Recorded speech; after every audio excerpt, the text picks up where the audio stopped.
Hey guys, I am Steve and I'm really excited for this video today because I feel like I got clarity on certain things more so than I have in the last few weeks. See, this all started in Clubhouse today and we got some really cool answers to questions like, can you define a collector? When are we getting Series 3? Will we get shaqtin a full type funny moments? Are we gonna get tiered moments again of the same actual play?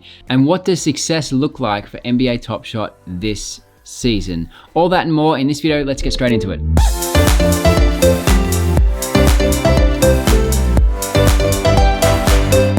Okay, so I feel like I got more clarity today on the direction of Top Shot in this one room than I have in weeks.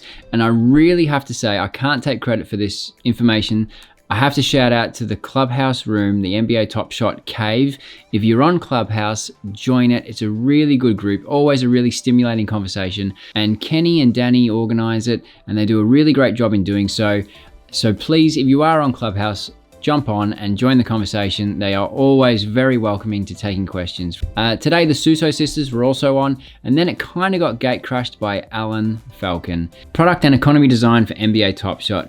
He was extremely kind to answer questions of ours. He came to listen and he was willing to speak. So a huge thank you to Alan for doing that. And I'm gonna get into some of the things we learned today here. Series 3. When will it happen? When will Series 2 finish? The short answer is the plan is for Series 3 to start in the off season, so in between the NBA seasons. So Season 2 has not finished. It looks like it's going to keep going in line with a season of the NBA. And that makes sense.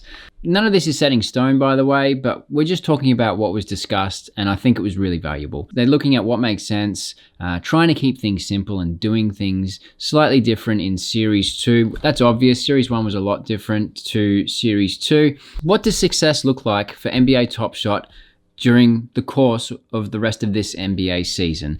It was really interesting. He said, catching up with the community and stability. So we obviously had a huge explosion in February, and that put them behind essentially in keeping things secure, the stability of the marketplace. They're worried about the next surge of users and keeping the lights on essentially with that next surge if they don't catch up and sort things out now. And they're still having growing pains. So essentially catching up was the priority for this NBA season, so we have a better experience on the site. But the problem is scammers and multi-accounts are wasting a lot of our time and progression into that stage of the next surge.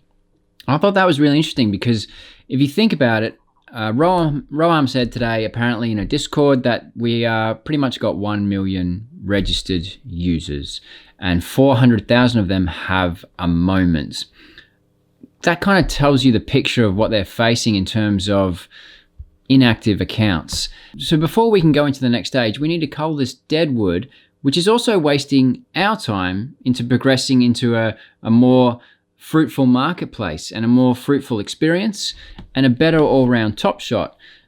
So the lesson there, I think, is if you see some dodgy stuff going on, report it. You might get rewarded, some people have, and we might speed up the process into getting out of beta and getting into some really interesting times where we can move forward and look back at this time as, oh yeah, that was a bit of a bot disaster, but it's behind us now. So the sooner we get to that stage, I think it's going to be the better for everyone. For those scammers who have moments, we practically discussed that as we've got to consider them to be burnt. For those who have broken the terms of service, those moments will practically be burnt, which means there will be less of them, which is unfortunate, but at the same time, it's the blockchain, so it's kind of how it has to work, and I'm not the best at explaining that, but that's how it was sort of said in the room today. The problem is new users look a lot like bots, and this is where the 30-day limit, which I'll explain later, comes into play. Because engagement is real and it can't be faked. So having people hold moments for 30 days can place fingerprints on bot accounts that they can identify. So that's why that has come into place.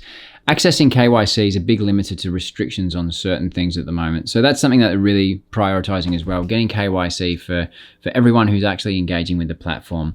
On multi-accounting, if an account is only signing up on pack drop dates, that's not engaging with the platform. That's a pretty big red flag. And evaluating behavior, growing with collectors, that's what they want. Other companies on Other blockchains have given up on this type of thing, but I think NBA Top Shot and Dapper have shown a duty of care to brand reputation of that of the NBA themselves and the players they represent. I think they're really taking a front foot on trying to get rid of this sort of stuff now so we can move on to the next stage of Top Shot, which I think will be a lot better ecosystem. Will we see the same play in different tiers again? Basically, all plays are part of a Platinum Ice, Alan was quick to point out. Every time minting new moments, they also mint 3 of 3 ice, which will get implemented in some way in the future. We don't know yet. So if you're not familiar, Platinum Ice is a 3 of 3, and they do that. In Series 1, we had a lot of the same moment, but in different tiers. It's most likely not going to happen, but nothing's impossible with Top Shot. But like I said, in Series 2, they did things a bit different, and they're always experimenting, trying to do new things and see what works for us, basically. Will we get funny moments like shaqtin a fool and things like that? Moments are approved by all of the NBA, Dapper Labs, and the Players Association. I've often wondered how much moments get knocked back because, I don't know, someone's getting posterized and they're embarrassed or something like that. Shaqtin a fool and funny moments, generally they're always someone getting embarrassed. So they're a lot harder for that image to be upheld to a certain level if they're almost getting laughed at. So I don't think that's really going to happen based on the feedback that we got today. And then the big one, I was very happy that I got to ask, can you define collector for us? And he wasn't scripted, full credit to him. He wasn't planned. He didn't script this. But I think he nailed the answer. He said, real people that own real moments that they care about. I think that's the simplest, best answer I've been given to answer that question. Real people who own moments that they care about. If you've watched me and you've watched this channel before, you've noticed that I've picked up on the fact that they always reference collector, and I really wanted them to define that, and I was kind of a bit negative about it in my last video, demanding that someone define it, and it just so happened that luckily today was my day. And internally, I think it's someone who engages in collecting-like behavior, which isn't the sexy answer. There are heaps of collectors. There was no mention of challenges. There are heaps of collectors that don't do challenges, but if they're a real person and they're collecting real moments that they love and they care about, that's a collector. Done.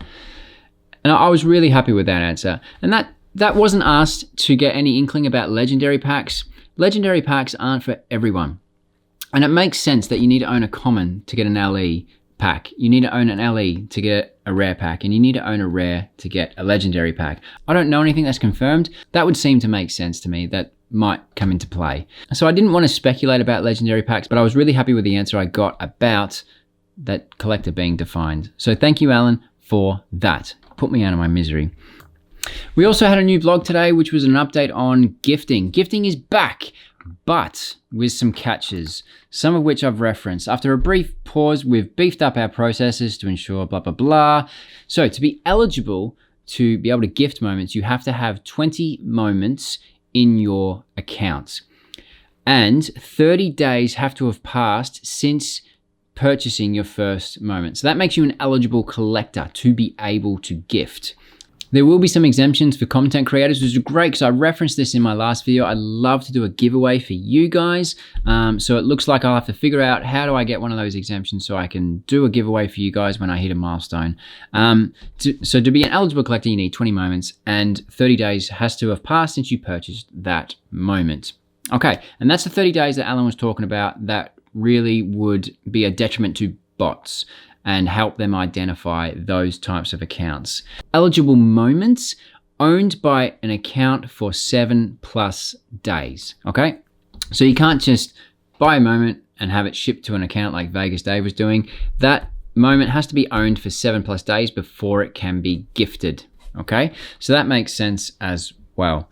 And that was essentially the nuts and bolts of it.